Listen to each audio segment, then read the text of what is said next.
This is Sylvia Saber with OpTv Global Headlines. Starting with the top international stories for the day. In a phone call to Pakistan's Army Chief General Qamar Javed Bajwa, United States Defense Secretary Lloyd Austin has conveyed Washington's interest in continuing to improve the US-Pakistan relationship, the Pentagon said. Secretary Austin and General Bajwa discussed the ongoing situation in Afghanistan, regional security and stability, and the bilateral defense relationship more broadly. The Taliban seized 3 more provincial capitals in Afghanistan, putting 9 of the nation's 34 in the insurgents' hands. The fall of the capitals of Badakhshan and Baghlan provinces to the northeast and Farah province to the west put increasing pressure on the country's central government. Meanwhile, United States Peace Envoy Zalmay Khalilzad has warned the Taliban that any government that comes to power through force in Afghanistan won't be recognized internationally. US President Joe Biden has urged Afghanistan's leaders to unite and fight for the nation against the Taliban insurgents and said he did not regret deciding to withdraw US troops from the country.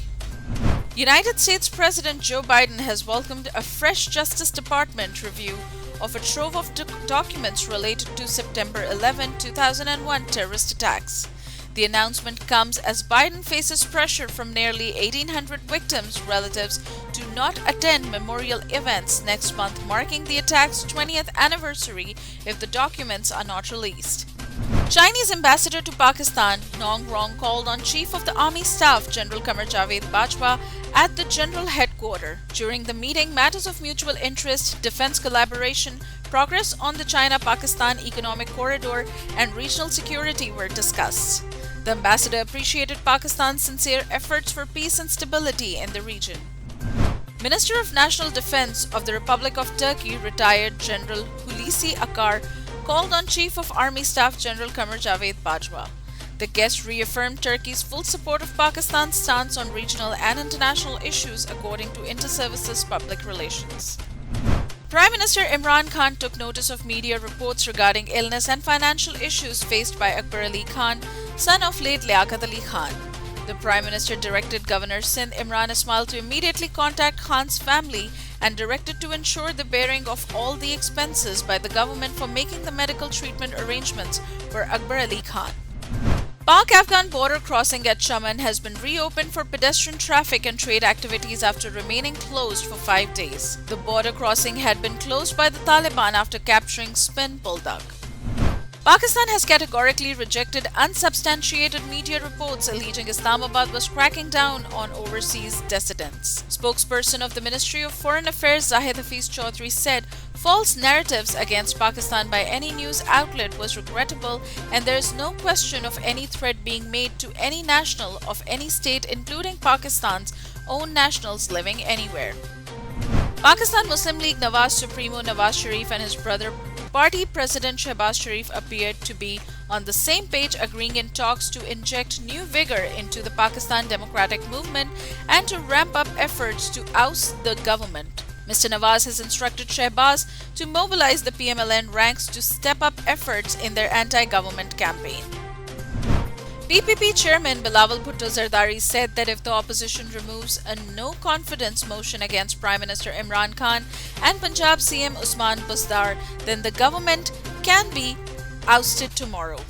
Mr. Bilawal claimed that Pakistan Democratic Movement Alliance is running successfully and constantly winning as long as it is following the strategies devised by the PPP.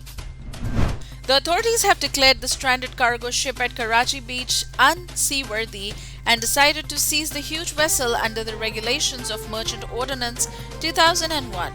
The concerned authorities wrote to the cargo ship's captain that the navigation and machinery system of the vessel was not working. Up next, we have the business updates. Overseas Pakistanis working around the world sent $2.71 billion last month. The inflow of remittances continued with over $2 billion for the 14th consecutive month. In terms of growth, remittances increased by 0.7% over previous month and showed a decline by 2.1 PC over the same month last year, according to the State Bank of Pakistan. The Pakistani rupee appreciated by 14 paisas against the United States dollar in the interbank currency market. The local unit closed at Rs 163.76 against the greenback, registering appreciation of 14 pesos over the previous close of Rs 163.90. Hackers have stolen some $600 million in one of the largest cryptocurrency heists ever. Blockchain site Polynetwork said hackers had exploited a vulnerability in its system and taken thousands of digital tokens, such as Ether. Up next, we have the health updates. Researchers from the Australian National University have created a hydrogel that could be used as a one-off intervention to treat Parkinson's disease and possibly other neurological conditions. The gel, made up of amino acids, transforms into a liquid, making it easier to be inserted into the brain through a small capillary. Over 4,800 people tested positive for the coronavirus in the last 24 hours in Pakistan. 81 deaths are also reported in the last 24 hours by novel coronavirus. This brings the positivity rate to 7.5%. The Pakistan Medical Association has voiced concern over the rapidly increasing numbers of doctors falling prey to COVID-19. Up next, we have the entertainment updates. Indian director Sanjay Leela Bhansali is making a series on Lahore's infamous Hira Mandi for Netflix. The tagline for the film, titled Hira Mandi, is "Where courtesans were queens." In response, Pakistani actor Yasir Hussain wrote in his Instagram, "Then we'll say everything was portrayed incorrectly. I don't know when we'll tell our own stories." Pakistani model cum actor Fiza Ali has termed the reports of her marriage with singer Sajad Ali as baseless. Slamming the fake video on the internet, she rubbished the claims of her marriage to Sajad Ali and said that he is her teacher. Australian actor Elizabeth Debicki is shooting for the next season of Netflix show The Crown. The actress essays the role of Princess Diana. The 30-year-old was spotted filming scenes alongside two young actors playing Prince Harry and Prince William. Canadian actor, comedian and film producer Ryan Reynolds' new movie Free Guy defies classification. It's an action, comedy, adventure kind of film. Its inspiration is Back to the Future and movies like that, said Reynolds. Bollywood starlets Priyanka Chopra, Alia Bhatt and Katrina Kaif are going to be sharing a screen for the first time in Gile Zara. The movie marks Farhan Khan's directorial comeback after 2011. Teenage Swedish climate activist Greta Thunberg is the cover star of Vogue Scandinavia's first issue. In her story, Thunberg spoke about sustainability in the fashion industry. She also called out fast fashion and greenwashing in a series of social media posts. Up next, we have the sports updates. The International Cricket Council is preparing a bid for the game's inclusion in the 2028 Olympic Games in Los Angeles. The ICC chairman said in a statement that our sport is united behind this bid and we see the Olympics as a part of cricket's long-term future. The Argentina footballer Lionel Messi has agreed a 2-year deal to join Paris Saint-Germain following his shock exit from Barcelona club. No salary details were given, but Messi is set to earn approximately $41 million net. The Punjab government has announced cash rewards worth 1 million rupees for each Pakistani javelin thrower Arshad Nadeem, weightlifter Talha Talib and mountaineer Shehroz Kashmir, as their recent stellar performances have put Pakistan on the map.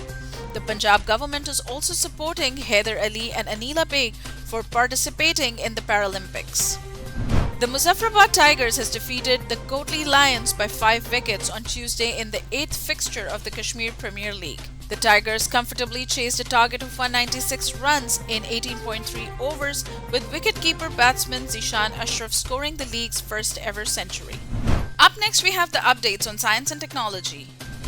TikTok crossed Facebook to become the world's most downloaded app worldwide in 2020 from its 4th position in 2019.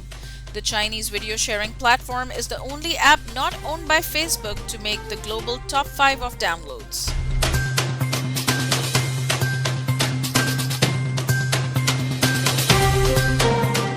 That's all from this bulletin. For more updates, do stay with us and keep watching OpTv Global.